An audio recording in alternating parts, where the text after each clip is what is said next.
നാം ഏറെ സ്നേഹിക്കുകയും നമ്മെ സ്നേഹിക്കുകയും ചെയ്ത പ്രിയപ്പെട്ട പ്രിൻസ് അച്ഛനെ ഒരിക്കൽ കൂടെ നമുക്ക് ഒന്നിച്ച് ഓർക്കാനും എങ്ങനെ ഈ വലിയ മനുഷ്യൻ്റെ ഓർമ്മ നിരന്തരം നമ്മിൽ കത്തിജ്വലിക്കുന്നതിനും ഇടയാക്കേണ്ടത് ഓർപ്പിച്ചുകൊണ്ട് ഓർമ്മ തരുന്നതിന് വേണ്ടി ഈ യോഗം വിളിച്ചിരിക്കുകയാണല്ലോ. പ്രിൻസ് അച്ഛൻ ഭാഗ്യസ്മരണാർഹനാണ്. മൃദുഭാഷി, ദയാതാൽപരൻ, ഉറ്റ സ്നേഹിതൻ, അല്ല ആത്മാർത്ഥ സ്നേഹിതൻ, കപടമില്ലാത്തവൻ, സഭാസ്നേഹി, ആരാധനയെയും കൂദാശകളെയും ഹൃദയത്തിൽ ഉറപ്പിച്ചവൻ, സഭയിലെ 5 നോമ്പും 8 പെരുന്നാളുകളും ആചരിച്ചു വന്ന ആചാര്യശ്രേഷ്ഠൻ, യൗവനക്കാർക്ക് മാർഗനിർദ്ദേശി, ശമ്മാശന്മാർക്ക് ഗുരുവും മൽപ്പാനും, വൈദികർക്ക് മാർഗദീപം തെളിയിക്കുന്നവനും സഹോദരനും, മേൽപ്പട്ടക്കാർക്ക് അനുസരണമുള്ള മകനുമായി ഈ അച്ഛൻ നമ്മുടെ മധ്യേ ജീവിച്ചു. 21 വർഷം അനുഗ്രഹീതമായൊരു വൈദിക ശുശ്രൂഷ തമ്പുരാൻ ആഗ്രഹിച്ചതുപോലെ യിരെമ്യാ പ്രവചനം നമ്മെ പഠിപ്പിക്കുന്നു. ഞാൻ നിങ്ങൾക്ക് എൻ്റെ ഹൃദയപ്രകാരമുള്ള ഇടയന്മാരെ തരും. അതൊരു ദൈവത്തിൻ്റെ വാഗ്ദത്തവും അനുഗ്രഹവുമാണ്. ദൈവത്തിൻ്റെ ഹൃദയം വായിക്കുന്നവനായിരിക്കണം വൈദികൻ. എന്താണ് ദൈവം ഉദ്ദേശിക്കുന്നത്? എന്തിനാണ് ദൈവം എന്നെ തിരഞ്ഞെടുത്ത്? എന്തിനാണ് എന്നെ തൻ്റെ ആത്മാവിനാൽ നിറച്ച് അഭിഷേകം ചെയ്തിരിക്കുന്നത്? ഈ ദൈവിക സന്ദേശം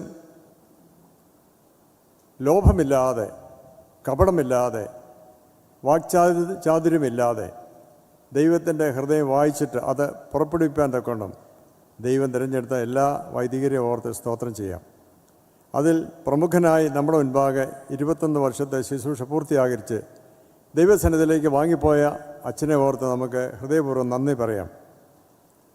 മാർത്തോമാ സഭയെ പ്രിൻസ് അച്ഛൻ ഉള്ളു നിറയെ സ്നേഹിച്ചിരുന്നു. അതിൻ്റെ ആചാരങ്ങളും അനുഷ്ഠാനങ്ങളും തക്സായും തിരുവചനവും എല്ലാം അച്ഛന് ഹൃദയസ്ഥവും കൂടപ്പിറപ്പുമായിരുന്നു. ക്രിസ്തു സ്നേഹം ത്യാഗത്തിലൂടെയും ലോകത്തിന് അദ്ദേഹം കാണിച്ചു കൊടുത്തു. ഒരു പുരുഷായുസ്സിൽ ചെയ്ത് തീർക്കേണ്ടതെല്ലാം അച്ഛൻ നിറപടിയായി നിർവഹിച്ചു. അത് പൂർത്തിയാക്കി കർത്താവിൻ്റെ മുന്തിരിത്തോപ്പിലെ ശുശ്രൂഷകനായി തീർന്നു. 50 സംവത്സരം അയച്ചവൻ്റെ ഹൃദയത്തെ സന്തോഷിപ്പിക്കാനായി ജീവിച്ചു. ജീവിതത്തിൽ പല സന്ദർഭങ്ങൾ ആശുപത്രി അഭയം തേടേണ്ടി വന്നിട്ടുണ്ട്. പലപ്പോഴും പലയിടത്ത് വെച്ച് ഞാൻ അച്ഛനെ കണ്ടിട്ടുണ്ട്. അതെല്ലാം പിറുപിറുപ്പ് കൂടാതെ എല്ലാം ദൈവം സഹിച്ചു, അതിൽ സന്തോഷിച്ചു. കർത്താവ് പൗലോസ്ലീഹായോട് പറഞ്ഞതുപോലെ, എൻ്റെ കൃപ നിനക്ക് മതി, അത് നിൻ്റെ ബലഹീനതയിൽ തെളിഞ്ഞു വരും എന്ന് പറഞ്ഞത് വിശ്വസിക്കുകയും അതിൽ നിമഗ്നനാകുകയും ചെയ്താണ് അച്ഛൻ നമ്മൾ കടന്നുപോയിട്ട് വർഷം 1 തികയുന്നു. അച്ഛൻ നമ്മെ എല്ലാവരെയും വളരെയധികം സ്വാധീനിച്ചിട്ടുണ്ട്. ഒരു അധ്യക്ഷ സ്ഥാനത്തിൻ്റെ തലത്തിലേക്കോ ഒരു സ്റ്റേജിൽ കയറി ഇരിക്കാൻ വേണ്ടിയുള്ള വ്യഗ്രതയോ ഒന്നും അച്ഛനില്ലായിരുന്നു, പുറകിലായിരുന്നു. അച്ഛൻ്റെ ജീവിതം അങ്ങനെയായിരുന്നു. എന്നാൽ എത്രയോ ആളുകൾക്കാണ് അച്ഛനൊരു അത്താണിയായി, ചുമട് താങ്ങിയായി, സ്നേഹിതനായി വർത്തിച്ച്. ഇന്നലത്തെ ഡോക്യുമെൻ്ററി കണ്ടപ്പോൾ നമുക്ക് മനസ്സിലായി എത്രയോ ആളുകളാണ് ഹൃദയം തുറന്ന് പറയുന്നത് അവരെ ഹൃദയത്തിൽ തൊട്ട ഈ വൈദികനെക്കുറിച്ച്. മാർത്തോമാക്കാർക്ക് മാത്രമല്ല, എല്ലാ ക്രൈസ്തവർക്കും മാത്രമല്ല, എല്ലാ സമീപവാസികൾക്കും അദ്ദേഹം അവരുടെ ഒരു മഹാപുരോഹിതനായിരുന്നു. ദൈവസന്നിധിയിൽ അർത്ഥിക്കുന്നവനായിരുന്നു. അവർക്കൊക്കെ വേണ്ടി പ്രാർത്ഥിക്കുന്നവനായിരുന്നു. വടാട്ടുപാറയിൽ എന്നെ അച്ഛൻ കൊണ്ടുപോയിട്ടുണ്ട്. വടാട്ടുപാറയുടെ അന്നത്തെ സാഹചര്യങ്ങളെല്ലാം വളരെ സങ്കടകരമായിരുന്നു. ഒരിക്കൽ പോയവരെ കഴിവതും പോകാതിരിക്കാൻ ശ്രമിക്കുന്ന ഒരു സമയമായിരുന്നു. എന്നാൽ അച്ഛൻ അതെല്ലാം ദൈവം തന്നെ ഏൽപ്പിച്ച ഒരു വലിയ ദൗത്യം എന്ന് പൂർണ്ണമായിട്ട് വിശ്വസിക്കുകയും അതിൽ നിറഞ്ഞു നിൽക്കുകയും പിറുപിറുപ്പ് കൂടാതെ ഈ വലിയ ശുശ്രൂഷ നിർവഹിക്കുകയും ചെയ്തു. അച്ഛനെ എന്ന് ഓർമ്മിക്കാൻ ഒരുപിടി സ്വപ്നങ്ങൾ നമ്മുടെ മനസ്സിൽ തന്നിട്ടും തൊട്ടിട്ടുമാണ് അച്ഛൻ പോയത്. അച്ഛൻ്റെ ഇല്ലായ്മ നമ്മെ ദുഃഖിപ്പിക്കുകയല്ല ചെയ്യേണ്ടത്, പിന്നെയോ ഈ ശുശ്രൂഷ എത്ര ഭംഗിയായി ദൈവം നിർവഹിച്ചു എന്ന് കണ്ട് അതിൽ ഒരംശമെങ്കിലും നമുക്കും ജീവിപ്പാൻ കഴിയുമോ എന്ന് ചിന്തിക്കുന്നതാണ്. ഞാൻ അത്ഭുതപ്പെട്ടിട്ടുണ്ട്. ഈ കൊച്ചച്ഛൻ്റെ പുറകെ ഇത്രയും വൈദിക സ്ഥാനികൾ കടന്നുകൂടാനും ഒട്ടിപ്പിടിച്ച് നേരെ നിന്ന് കൂടെ നിൽപ്പാനും അച്ഛൻ അവരെ പഠിപ്പിച്ചതെല്ലാം അവരും വളരെ തന്മയത്വത്തോടുകൂടെ പ്രതികരിക്കുവാനും സുവിശേഷത്തിനും ആരാധനയോടും തക്സാകളോടും വചനത്തോടുള്ള ബന്ധത്തിൽ അവരുടെയും മിനിസ്ട്രിയെ രൂപപ്പെടുത്തുവാൻ ഈ അച്ഛന് മുഖാന്തരമായി. ഒരു സെമിനാരിക്ക് കൊടുക്കാൻ കഴിയുന്നതിലപ്പുറമാണ് അച്ഛൻ കൊടുത്തതെന്നാണ് എൻ്റെ വിചാരം. അപ്രകാരം ഒരു മൽപ്പനായി, ഒരു ഗുരുസ്ഥാനിയായി അച്ഛൻ അവരുടെ എല്ലാം മുമ്പിലുണ്ട്. ഇവരെല്ലാം കാണുമ്പോൾ നമുക്ക് പ്രിൻസ് അച്ഛനെ കാണുന്ന പോലെ തന്നെയാണ് അച്ഛൻ്റെ ശിഷ്യന്മാരെ കാണുമ്പോഴും അച്ഛൻ എന്തുമാത്രം സ്വാധീനം ഇവരിൽ പകർത്തിയിട്ടുണ്ട് എന്ന് കാണും. അതിലപ്പുറം എന്താണ് ഒരുവൻ്റെ ജീവിതത്തിൽ ഇത്രയും യൗവനക്കാരായ അച്ഛന്മാരെ ഈ സഭയ്ക്ക് കൊടുക്കാൻ തക്കവണ്ണം, ഇത്ര സ്നേഹസമ്പന്നരായ ജനങ്ങളെ വാർത്തെടുക്കാൻ തക്കവണ്ണം, അന്യജാതി മതസ്ഥരെന്നൊരു ചിന്തയില്ലാതെ എല്ലാവരും ദൈവത്തിൻ്റെ മക്കളെന്നുള്ള നിലയിൽ എല്ലാ മതസ്ഥരെയും സ്നേഹിപ്പാനും ശുശ്രൂഷിപ്പാനും കാണിച്ച നല്ല മാതൃക നമുക്കും മാതൃകയാവട്ടെ. പ്രിൻസ് അച്ഛനെ ഞങ്ങൾക്ക് തന്ന ദൈവമേ നിനക്ക് സ്തുതി. കൊച്ചമ്മയ്ക്കും മക്കൾക്കും ഒരു പിതാവ് നഷ്ടപ്പെട്ടു എന്നൊരു ചിന്തയിലല്ല, നിങ്ങളുടെ അപ്പൻ കാണിച്ച വലിയ മാതൃക ഞങ്ങൾക്കെല്ലാം സന്തോഷമായ ഒരു ഓർമ്മയാണ്. നിങ്ങളെ ദൈവം അനുഗ്രഹിക്കട്ടെ എന്ന് ഞങ്ങൾ എല്ലാവരും പ്രാർത്ഥിക്കുന്നു. നിങ്ങളുടെ ഭാവി ദൈവകരങ്ങൾ സുരക്ഷിതമാണെന്ന് വിശ്വസിക്കുക. നമ്മൾ ചോദിക്കാതെ കിട്ടിയതാണല്ലോ ജന്മം. എല്ലാ കാര്യങ്ങളും ദൈവം അറിയുന്നു. ദൈവകാരുണ്യം കൃപയെ അനുഭവിപ്പാൻ ദൈവം നമ്മെ നിറയ്ക്കട്ടെ. പ്രിയപ്പെട്ട ഷിബു അച്ഛൻ ഇന്ന് പ്രത്യേക പ്രസംഗത്തിനായി വന്നിട്ടുണ്ട്. പ്രിൻസ് അച്ഛനെ തൊട്ട് കണ്ട് മനസ്സിലാക്കിയ ഒരുവൻ അച്ഛനെക്കുറിച്ച് പറയുന്നതാണ് ഏറ്റവും ഉചിതം. അപ്രകാരം ഷിബു അച്ഛനത് കഴിയും, അതുകൊണ്ട് സാധിക്കും. ഇന്ന് നമ്മുടെ കൂടെ ഇന്ന് കാപ്പിയിട്ട് ശുശ്രൂഷ പങ്കെടുത്ത കൊച്ചച്ഛനെയൊക്കെ അതിൽ അനേകരെ ദൈവകൃപയിൽ മുതിർന്നു വരുവാൻ പ്രിയപ്പെട്ട അച്ഛൻ സഹായിച്ചു. ഈ ഇടവക അപ്രകാരം ഒരു ഗാനസന്ധ്യയും ഇതുപോലൊരു അനുസ്മരണ യോഗവും ക്രമപ്പെടുത്തുവാൻ സാധിച്ചു. പ്രിയപ്പെട്ട ജോണച്ചനും കൊച്ചച്ഛനും ഈ ഇടവകയും കൈസ്ഥാന സമിതി എല്ലാം ചെയ്ത നല്ല തീരുമാനങ്ങൾ സന്തോഷം. ഇന്നലെ എനിക്ക് വളരെ സന്തോഷം തോന്നി. ഇവിടുത്തെ ഗായകസംഘം അത് പല തട്ടുകളായി നിന്ന് അവർ പാട്ട് പാടുന്നു. കൊച്ചുമക്കളെല്ലാം വളരെ സ്നേഹത്തോടെ വന്ന് കർത്താവിൻ്റെ പ്രാർത്ഥന ഏറ്റുചൊല്ലുന്നു. ഇവിടുത്തെ യൗവനക്കാരെ മക്കളെല്ലാവരും കൂടെ വരുന്നു.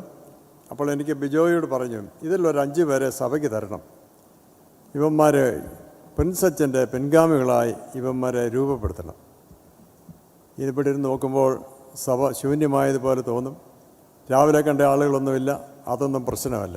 നിങ്ങൾ വളരെ ഇരിക്കും. ഒരു ശവമടം കഴിയുമ്പോൾ അത്യാവശ്യമില്ലാത്തവരെല്ലാവരും വീട്ടിൽ പോകും. ഒരു ഫുഡ് പാക്കറ്റും മേടിച്ചുകൊണ്ട് വീട്ടിൽ പോകും. അത് പോട്ടെ. എന്നാൽ കൂടുതൽ സ്നേഹിച്ചവർ ശവമെല്ലാം അടക്കി കഴിഞ്ഞിട്ടേ മടങ്ങിപ്പോകും. പ്രിൻസ് അച്ഛനെ നിങ്ങൾ അത്രമാത്രം സ്നേഹിച്ചുകൊണ്ടാണ് നിങ്ങളിവിടെ ഇരിക്കുന്നത്. 10 വർഷം കഴിയുമ്പോൾ മാങ്ങാന ഇടവകയുടെ സ്ഥിതി ഇത് തന്നെയായിരിക്കും. നിങ്ങളുടെ മാത്രമല്ല, എല്ലാ പള്ളികളും ഇതായിരിക്കും. നിങ്ങളാരും നിങ്ങളുടെ മക്കളെ, കൊച്ചുമക്കളെ ഈ ഇങ്ങനെയുള്ള മീറ്റിങ്ങിൽ ഇരുത്താറില്ല, ശ്രമിക്കാറില്ല, പഠിപ്പിക്കാറില്ല. ഇതിൻ്റെ എല്ലാം കുഴപ്പം നിങ്ങൾ തന്നെയാണ്. നിങ്ങളെല്ലാം ഈ ബെഞ്ചിലിരിക്കുന്നത് നിങ്ങളുടെ നന്മ കൊണ്ടൊന്നുമല്ല, നിങ്ങളുടെ വന്യരായ മാതാപിതാക്കളുടെ ദൈവാശ്രയവും ദൈവഭക്തിയും കൊണ്ട് തന്നെയാണ് നിങ്ങളെല്ലാവരും ഈ ബെഞ്ചിലിരിക്കുന്നത്. അവർക്ക് ഈ സഭയോടും ദൈവത്തോടുള്ള ഭക്തി വളരെ വലുതായിരുന്നു. നിങ്ങളുടെ മക്കളെ അത് തന്നെ പഠിപ്പിക്കണം, നിശ്ചയമായി പഠിപ്പിക്കണം. ഈ ഡിസിപ്ലിൻ ഇല്ലെങ്കിൽ യൂറോപ്പിലെ പള്ളികൾ പോലെ സുറിയാനിക്കാരുടെ പള്ളികളെല്ലാം തീർന്നു പോകും. അവിടെ പ്രിൻസ് അച്ഛനെ പോലെയുള്ള അച്ഛന്മാരുണ്ടായി വരത്തില്ല. അവിടെ അവരെ പഠിക്കണം. ഈ പള്ളിയിൽ നിന്ന് ഈ അച്ഛന്മാരുണ്ടാവണം. മാത്തനച്ഛനായിരിക്കട്ടെ നിങ്ങളുടെ മാതൃക, പൗലുസ്ലിമിനിയാവട്ടെ നിങ്ങളുടെ മാതൃക, ജോസഫ് മാത്യു അച്ഛനായിരിക്കട്ടെ നിങ്ങളുടെ മാതൃക, പ്രിൻസ് അച്ഛനായിരിക്കട്ടെ അവരുടെ മാതൃക. നല്ല അനുഗ്രഹകരമായ ഒരു വൈദിക സംഘത്തെ കഴിയും. നിങ്ങൾക്ക് നല്ല തലോടം ലഭിച്ച ഒരു പള്ളിയാണ്. മാർത്തോമായിലെ മെത്രാപ്പൊലിത്തന്മാരായ എത്ര പേരാണ് നിങ്ങളെ ശുശ്രൂഷിക്കാൻ വേണ്ടി വന്നത്. അവരുടെയൊക്കെ അനുഗ്രഹീതമായ ശുശ്രൂഷയാണ് നല്ലത്. ഒരു കൊച്ചു കാര്യം കൂടെ പറയട്ടെ. ഒരു കോവിഡ് വന്ന അവസരത്തിൽ നമ്മുടെ പള്ളി ആരാധന, കുർബാന, അനുഷ്ഠാനത്തിനെല്ലാം വ്യത്യാസം വന്നു. കുർബാനയിൽ നാം ഉണ്ടായിരിക്കേണ്ട ഒരു വലിയ അനുഗ്രഹീതമായൊരു അനുഭവം അത് പെട്ടെന്നത് ഇല്ലായ്മ ചെയ്യുന്നത് പോലെ വരുന്നു. കുർബാന അനുഭവം, കൈകളിൽ സ്വീകരിക്കാനുള്ള അനുവാദം, കപ്പുകളിൽ സ്വീകരിക്കാനുള്ള അനുവാദമൊക്കെ തന്നതാണ്. എന്നാൽ അത് ഭക്തിയോടുകൂടെ, യുക്തിയോടുകൂടെ, വിശ്വാസത്തോടുകൂടെ അത് ചെയ്തെങ്കിൽ മാത്രമേ അതിലുണ്ടാവുള്ളൂ. ഇവിടെ കുർബാനയ്ക്ക് നിങ്ങൾക്ക് നേരത്തെ കപ്പുകളിലെല്ലാം തന്ന് ബ്ലസ് ചെയ്ത് പോകും. എത്ര പേര് വരുമെന്നറിയാൻ മേല. വരാത്തവർക്ക് വേണ്ടി ഒരുക്കിയതെല്ലാം ആര് കഴിക്കും? എന്ത് ചെയ്യും? ഇന്ന് ചെയ്ത ക്രമീകരണം ഞാൻ നിർബന്ധിച്ച് പറയിപ്പിച്ച് ചെയ്തതാണ്. അലംഭാവമോ അതിനകത്ത് ഓരോന്നും വരുത്തിക്കൂടാ. ഇതെല്ലാം ദൈവത്തിനെന്തുവണ്ണം ദൈവഭക്തിയോടുകൂടെ. അയോഗ്യമായി ഒന്നും ചെയ്യാൻ സഭയ്ക്ക് അനുവാദമില്ല. കോവിഡിൻ്റെ സമയം പറഞ്ഞ് നമ്മുടെ ഭക്തി നഷ്ടപ്പെടുത്തി കളയരുത്. ഒത്തിരി നാളുകൊണ്ട് പ്രബലപ്പെടുത്തിയാണ്, തലമുറകൾ കൊണ്ട് ഉണ്ടാക്കിയെടുത്തതാണ്. ഒരു നിമിഷം കൊണ്ട് നഷ്ടപ്പെട്ടു പോകാതിരിക്കാൻ ശ്രദ്ധിക്കണം. നിങ്ങളത് ശ്രദ്ധിക്കണം. അതാണ് എനിക്ക് താഴ്മയായി നിങ്ങളോട് എനിക്ക് പറയാനുള്ളത്. തക്സ കൊണ്ടുവന്ന് കുർബാനയിൽ പങ്കെടുത്തവരാണ് നിങ്ങളുടെ അപ്പന്മാരും അമ്മമാരും. മാർത്തോമാ സഭയിൽ ഒരു പള്ളിയും അങ്ങനെയില്ല. കുർബാന തക്സായും കൊണ്ടാണ് വന്നിരുന്നത്. അത്രമാത്രം സഭയെയും ആരാധനയും സ്വീകരിച്ച് അനുഗ്രഹകരമായ അനുഷ്ഠാനമുള്ളൊരു പള്ളിയാണ് മാങ്ങാനം സെൻറ്റ് പീറ്റേഴ്സ്. ആ വലിയ വിശ്വാസത്തിൽ, ഉറപ്പിൽ നിങ്ങൾ പിടിച്ചു നിൽക്കണം, നന്നായി നിൽക്കണം. തലമുറ നഷ്ടപ്പെട്ടു പോകാതിരിക്കാൻ നമ്മൾ ഉണർവോടുകൂടെ നിൽക്കണം. എങ്കിൽ മാത്രമേ മാർത്തോമാ സഭ നിലനിൽക്കത്തുള്ളൂ. നമുക്കൊത്തിരി കാര്യഗൗരവത്തോടുകൂടെ അതിനെ കാണാൻ തക്കണം നിങ്ങൾ ശ്രദ്ധിക്കണം. എന്നെ നിങ്ങൾ ഈ 2 ദിവസം വിളിച്ച് എൻ്റെ തിരക്കിനിടയിലും ഞാൻ എൻ്റെ സ്വന്തം പള്ളിയിൽ വരുന്ന പോലെയാണ് മാങ്ങാനം പള്ളിയിൽ വരുന്നത്. ആ ഒരു സ്നേഹവും കരുതലും നിങ്ങൾ തരുന്നു. ഞാൻ നിങ്ങളോട് കൂടെ ഉള്ളതുകൊണ്ട് വർഷങ്ങളായി എനിക്ക് ലഭിച്ച സ്നേഹത്തിനും സന്തോഷത്തിനും എല്ലാം നന്ദി പറയുന്നു. ഇന്നത്തെ ശുശ്രൂഷയിലും ഈ യോഗങ്ങളിലും നിങ്ങളോടുകൂടെ പങ്കുവന്ന ദൈവത്തിന് സ്തുതി. ദൈവം നമ്മെ എല്ലാവരെയും അനുഗ്രഹിക്കട്ടെ.